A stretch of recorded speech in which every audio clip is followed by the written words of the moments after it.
Rebelión en la granja, capítulo 3.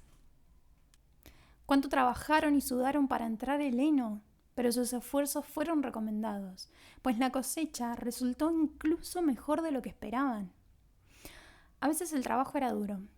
Los aperos habían sido diseñados para seres humanos y no para animales, y representaban una gran desventaja el hecho de que ningún animal pudiera usar las herramientas que obligaban a empinarse sobre sus patas traseras. Pero los cerdos eran tan listos que encontraban solución a cada problema. En cuanto a los caballos, conocían cada palmo del terreno y en realidad entendían el trabajo de segar y rastrillar mejor que Jones y sus hombres. Los cerdos en verdad no trabajaban, pero dirigían y supervisaban a los demás. A causa de sus conocimientos superiores, era natural que ellos asumieran el mando. Boxer y Clover enganchaban los atalajes a la segadora o a la rastrilladora. En aquellos días, naturalmente, no hacían falta frenos o riendas, y marchaban resueltamente por el campo con un cerdo caminando detrás y diciendo «¡Arre, camarada!» o «¡Atrás, camarada!», según el caso.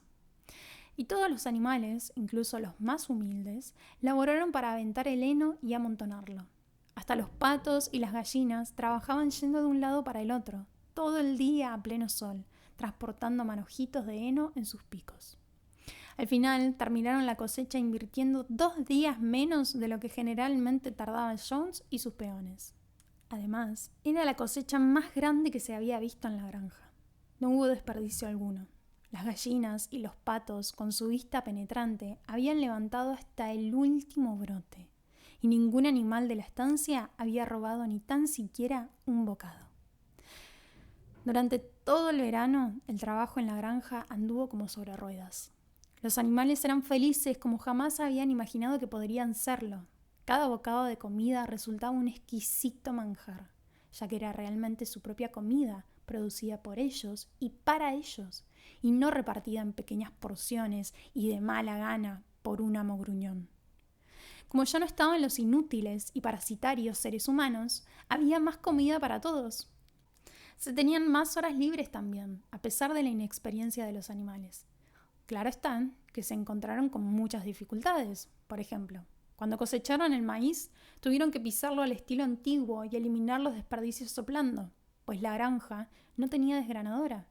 Pero los cerdos, con su inteligencia, y Boxer, con sus poderosos músculos, lo sacaban siempre de apuros. Todos admiraban a Boxer. Había sido un gran trabajador aún en el tiempo de Jones, pero ahora, más bien, semejaba 3 caballos que uno. En determinados días parecía que todo el trabajo descansaba sobre sus forzudos hombros. Tiraba y arrastraba de la mañana a la noche, y siempre donde el trabajo era más duro. Había acordado con un gallo que lo despertara media hora antes que a los demás, y efectuaba algún trabajo voluntario donde hacía más falta antes de empezar la tarea normal de todos los días. Su respuesta para cada problema, para cada contratiempo, era «trabajaré más fuerte». Era como un estribillo personal.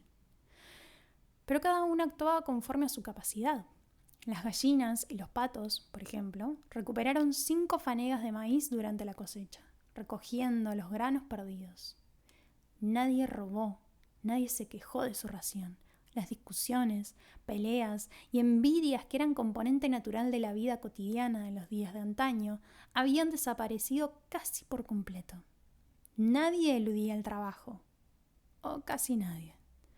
Molly, en verdad, no era muy diligente para levantarse por la mañana y tenía la costumbre de dejar el trabajo temprano, alegando que se le había introducido una piedra en el casco. Y el comportamiento de la gata era algo raro. Pronto se notó que cuando había trabajo, no se la encontraba. Desaparecía durante horas enteras y luego se presentaba a la hora de la comida o al anochecer, cuando cesaba el trabajo, como si nada hubiera ocurrido. Pero siempre presentaba tan excelentes excusas y ronroneaba tan afablemente que era imposible dudar de sus buenas intenciones. El viejo Benjamín, el burro, parecía no haber cambiado desde la rebelión. Hacía su trabajo con la misma obstinación y lentitud que antes, nunca eludiéndolo y nunca ofreciéndose tampoco para cualquier tarea extra. No daba opinión sobre la rebelión o sus resultados. Cuando se le preguntaba si no era más feliz ahora que ya no estaba Jones, se limitaba a contestar: «Los burros viven mucho tiempo». ninguno de ustedes ha visto un burro muerto. Y los demás debían conformarse con tan misteriosa respuesta. Los domingos no se trabajaba. El desayuno se tomaba 1 hora más tarde que de costumbre y después tenía lugar una ceremonia que se cumplía todas las semanas sin excepción. Primero se izaba la bandera. Snowball había encontrado en el guadarnés un viejo mantel verde de la señora Jones y había pintado en blanco sobre su superficie un asta y una pezuña. Y esta enseña era izada en el mástil del jardín, todos los domingos por la mañana. La bandera era verde, explicó Snowball, para representar los campos verdes de Inglaterra, mientras que el asta y la pezuña significaban la futura República de los Animales, que surgiría cuando finalmente lograran derrocar a la raza humana. Después de izar la bandera, todos los animales se dirigían en tropel al granero principal, donde tenía lugar una asamblea general, a la que se conocía por la reunión.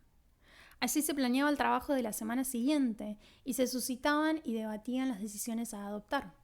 Los cerdos eran los que siempre proponían las resoluciones. Los otros animales entendían cómo debían votar, pero nunca se les ocurrían ideas propias.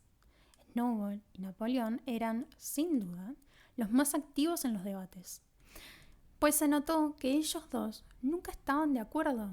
Ante cualquier sugerencia que hacía el uno, podía descontarse que el otro estaría en contra.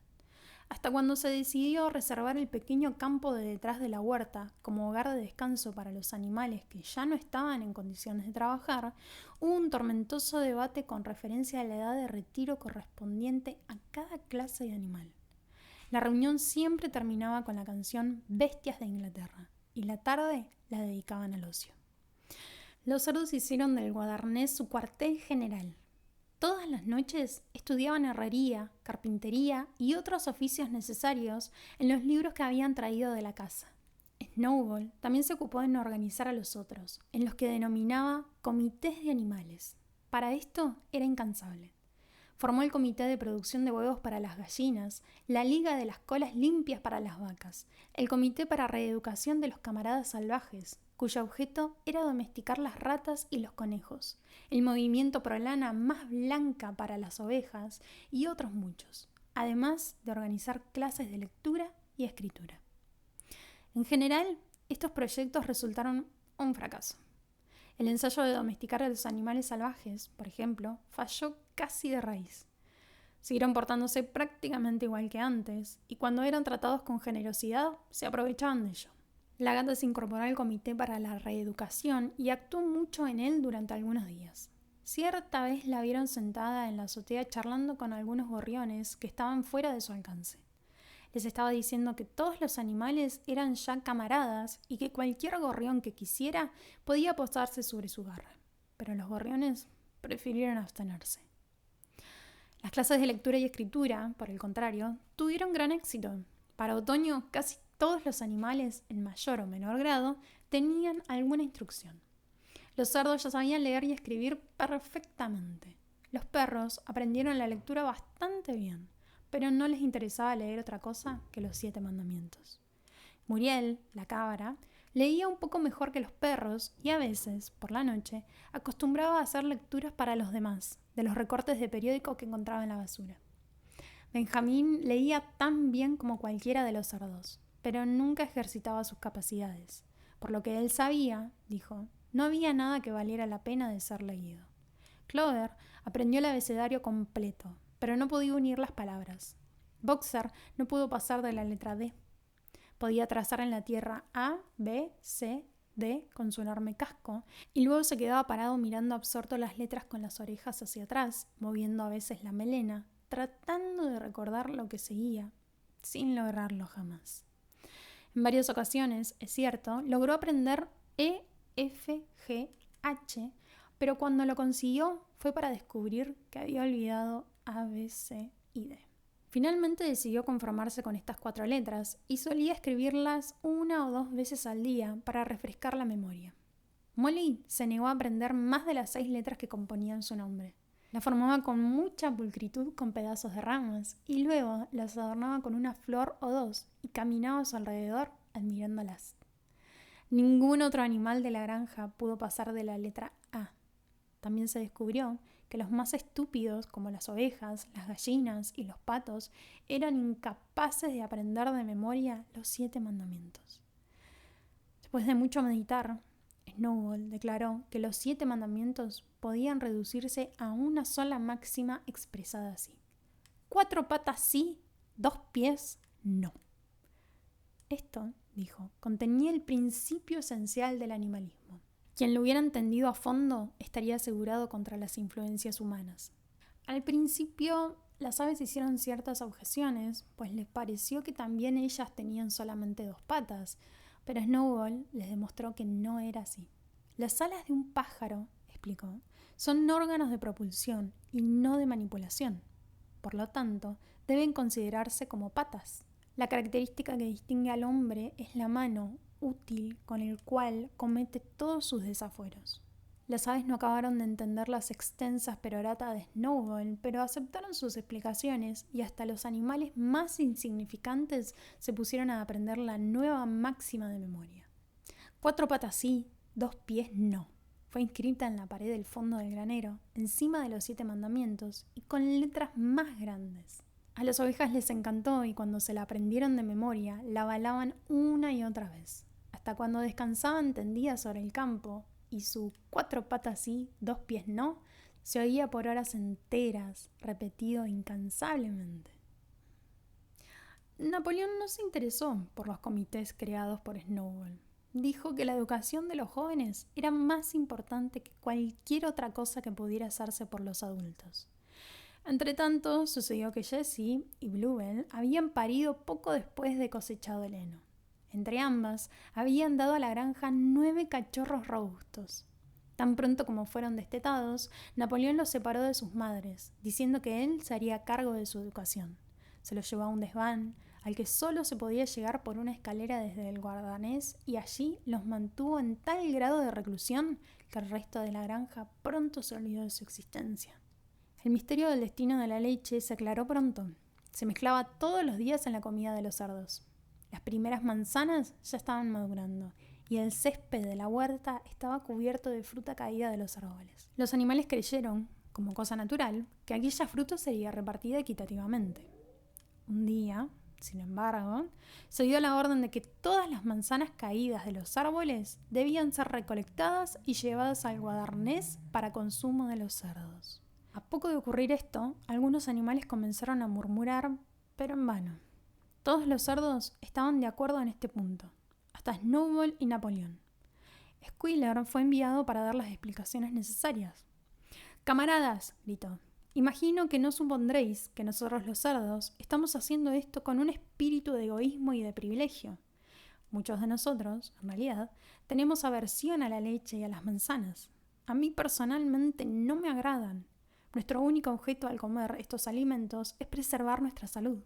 La leche y las manzanas, esto ha sido demostrado por la ciencia, camaradas, contienen sustancias absolutamente necesarias para la salud del cerdo. Nosotros, los cerdos, trabajamos con el cerebro. Toda la administración y organización de esta granja depende de nosotros. Día y noche estamos velando por vuestra felicidad. Por vuestro bien tomamos esa leche y comemos esas manzanas. ¿Sabéis lo que ocurriría si los cerdos fracasáramos en nuestro cometido? Jones volvería. Sí, Jones volvería. Seguramente, camaradas, exclamó Squealer casi suplicante, danzando de un lado a otro y moviendo la cola. Seguramente no hay nadie entre vosotros que desee la vuelta de Jones. Ciertamente, si había algo de lo que estaban completamente seguros los animales, era de no querer la vuelta de Jones. Cuando se les presentaba de esta forma, no sabían qué decir. La importancia de conservar la salud de los cerdos era demasiado evidente, de manera que se decidió sin discusión alguna que la leche y las manzanas caídas de los árboles, y también la cosecha principal de manzanas cuando éstas maduraran, debían reservarse para los cerdos en exclusiva.